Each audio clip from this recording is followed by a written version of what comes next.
Hi ಎಲ್ರಿಗೂ ನಮಸ್ಕಾರ. ನಾನು ರೇಣು ಶೇಖರ್, ರೇಣುಸ್ ಕಿಚನ್ಗೆ ಸ್ವಾಗತ.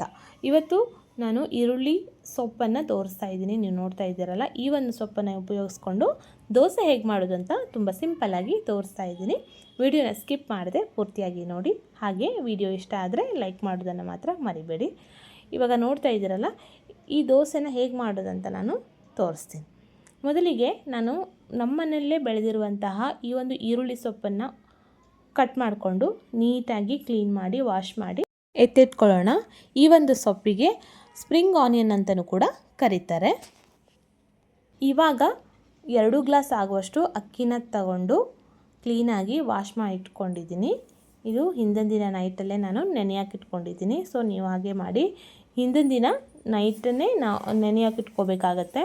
2 ಗ್ಲಾಸ್ ಆಗುವಷ್ಟು ಅಕ್ಕಿನ, ಹಾಗೆ 1 ಕಪ್ ಆಗುವಷ್ಟು ತೆಂಗಿನಕಾಯಿ ತುರಿನ ತಗೊಂಡಿದ್ದೀನಿ. ಹಾಗೆ ಇದಕ್ಕೆ ಬೆಲ್ಲ ಬೇಕಾಗುತ್ತೆ. ಬೆಲ್ಲನೂ ಕೂಡ 1 ಕಪ್ ತೊಗೊಂಡಿದ್ದೀನಿ. ಸೊ ಇಷ್ಟನ್ನು ಹಾಕಬೇಕಾದಂಥ ಅವಶ್ಯಕತೆ ಇಲ್ಲ. ನಾನಿಲ್ಲಿ ರುಚಿ ನೋಡಿಕೊಂಡು ಬೆಲ್ಲನ ಸೇರಿಸ್ಕೊತೀನಿ.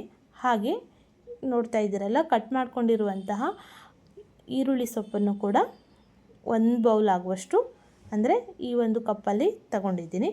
ಹಾಗೆ ಟೇಸ್ಟ್ಗೆ ಉಪ್ಪನ್ನು ತಗೊಂಡಿದ್ದೀನಿ. ಇವಿಷ್ಟು ಇಂಗ್ರೀಡಿಯೆಂಟ್ಸ್ಗಳು. ಇವಾಗ ನೋಡ್ತಾ ಇದ್ದೀರಲ್ಲ, ಒಂದು ಮಿಕ್ಸಿ ಜಾರ್ ತಗೊಂಡಿದ್ದೀನಿ. ಈ ಒಂದು ಮಿಕ್ಸಿ ಜಾರ್ಗೆ ವಾಶ್ ಮಾಡಿ ಇಟ್ಕೊಂಡಿರುವಂಥ ಅಕ್ಕಿನ ಸೇರಿಸ್ಕೊತಾ ಇದ್ದೀನಿ. ಇವಾಗ ಮೊದಲಿಗೆ ನಾವು ಫಸ್ಟು ರುಬ್ಕೊಂಡು ಬರೋಣ.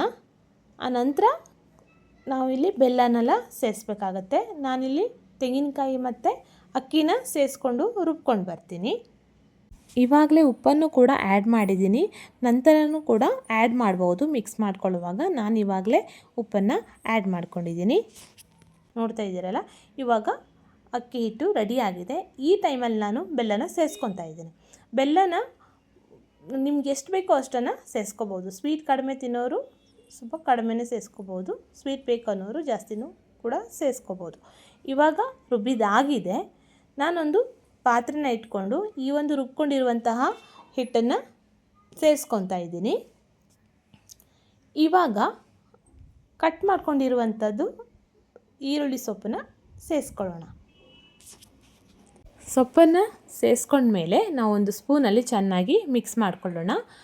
ಈ ಒಂದು ಹದದಲ್ಲೇ ಮಿಕ್ಸ್ ಮಾಡ್ಕೋಬೇಕಾಗುತ್ತೆ. ಅಂದರೆ ಜಾಸ್ತಿ ನೀರು ಹಾಕಿ ತೆಳ್ಳಗೆ ಮಾಡ್ಕೋಬಾರ್ದು.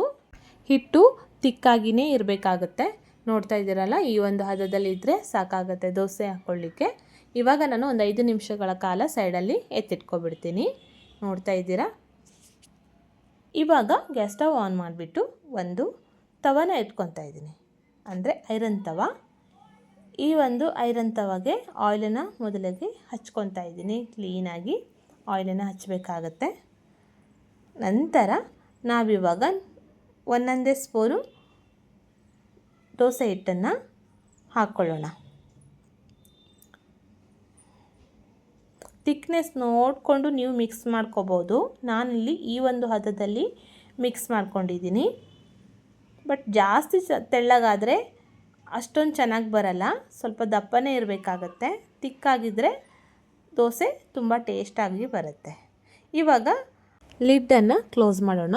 2 ನಿಮಿಷ ಲಿಡ್ಡನ್ನು ಕ್ಲೋಸ್ ಮಾಡಿಬಿಟ್ಟು ನಂತರ ಬೆಂದ ಮೇಲೆ ಲಿಡ್ಡನ್ನು ಓಪನ್ ಮಾಡಿಬಿಟ್ಟು ತುಪ್ಪವನ್ನು ಸೇರಿಸ್ಕೊಳ್ಳೋಣ. ಇವಾಗ ನೋಡ್ತಾ ಇದ್ದೀರಲ್ಲ, ತುಪ್ಪ ಸೇರಿಸಿದ ನಂತರ ನಾವು ಈ ದೋಸೆಯನ್ನು ಉಲ್ಟ ಮಾಡ್ಕೊಳ್ಳೋಣ.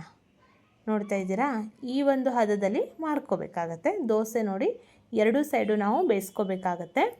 ಇಲ್ಲ ಅಂದರೆ ಈರುಳ್ಳಿ ಸೊಪ್ಪು ಮೇಲೆ ಅಷ್ಟೊಂದು ಬೆಂದಿರಲ್ಲ, ಹಸಿ ಸ್ಮೆಲ್ ಬರುತ್ತೆ. ಸೊ ಈ ಒಂದು ವಿಧಾನದಲ್ಲೇ ಮಾಡ್ಕೋಬೇಕಾಗತ್ತೆ. ನಾನಿವಾಗ ನೆಕ್ಸ್ಟ್ ಸೆಕೆಂಡ್ ಟೈಮ್ ಮತ್ತೆ ದೋಸೆನ ಹಾಕ್ಕೊಳ್ತಾ ಇದ್ದೀನಿ. ನೋಡ್ತಾ ಇದ್ದೀರಲ್ಲ, ಈ ಟೈಪಲ್ಲಿ ಹಾಕ್ಕೊಂಡ್ರೆ ಸಾಕಾಗತ್ತೆ. ಈ ದೋಸೆನ ತುಪ್ಪದ ಜೊತೆ ತಿಂದ್ರೂ ಚೆನ್ನಾಗಿರುತ್ತೆ. ಬಟ್ ಆ ಒಂದು ಈರುಳ್ಳಿ ಸೊಪ್ಪಿನ ಸ್ಮೆಲ್ ಇದೆ ಅಲ್ಲ, ಆ ಸ್ಮೆಲ್ಲಿಗೆ ಇನ್ನೂ ತಿನ್ನಬೇಕು ಅಂತಲೇ ಅನಿಸುತ್ತೆ. ಸೊ ಯಾರಾದರೂ ಈ ದೋಸೆನ ಟೇಸ್ಟ್ ಮಾಡದೇ ಇದ್ದರೆ ಪ್ಲೀಸ್ ಒಂದ್ಸರಿ ಟೇಸ್ಟ್ ಮಾಡಿ ನೋಡಿ. ಮತ್ತೆ ಮತ್ತೆ ತಿಂತೀರಾ ನೀವು, ಅಷ್ಟು ಚೆನ್ನಾಗಿರುತ್ತೆ ದೋಸೆ. ಈ ಒಂದು ದೋಸೆನ ತುಪ್ಪದ ಜೊತೆ ತಿಂದ್ರೂ ಎಷ್ಟು ಚೆನ್ನಾಗಿರುತ್ತೆ ಅಂದರೆ ಒಂದ್ಸರಿ ಮಾಡಿ ನೋಡಿದ್ರೇ ಗೊತ್ತಾಗುತ್ತೆ. ನೋಡಿದ್ರಲ್ಲ, ಇದೇ ಥರ ಮಾಡೋದು ದೋಸೆ. ತುಂಬ ಸರಳವಾಗಿ ತುಂಬ ಸುಲಭವಾಗಿ ಮಾಡಿರುವಂತಹ ಈ ಈರುಳ್ಳಿ ಸೊಪ್ಪಿನ ದೋಸೆಯು ನೀವು ಕೂಡ ಒಂದೊಮ್ಮೆ ಟ್ರೈ ಮಾಡಿ ಅಂತ ಹೇಳ್ತಾ ನಾನು ಮತ್ತೊಮ್ಮೆ ಇನ್ನೂ ಹೊಸ ವಿಡಿಯೋ ಜೊತೆಗೆ ಮತ್ತೆ ಸಿಗ್ತೀನಿ. ಹಾಗೆ ಯಾರೆಲ್ಲ ವಿಡಿಯೋನ ಪೂರ್ತಿಯಾಗಿ ನೋಡಿದ್ದೀರಾ ಪ್ಲೀಸ್ ಒಂದು ಲೈಕ್ ಮಾಡಿ, ಸಬ್ಸ್ಕ್ರೈಬ್ ಮಾಡದೆ ನೋಡ್ತಾ ಇರೋರು ಸಬ್ಸ್ಕ್ರೈಬ್ ಮಾಡ್ಕೊಂಡು ನೋಡಿ ಅಂತ ಹೇಳ್ತಾ ನಿಮ್ಮ ಫ್ರೆಂಡ್ಸ್ ಆ್ಯಂಡ್ ಫ್ಯಾಮಿಲಿ ಕೂಡ ಶೇರ್ ಮಾಡಿ. Thank you for watching.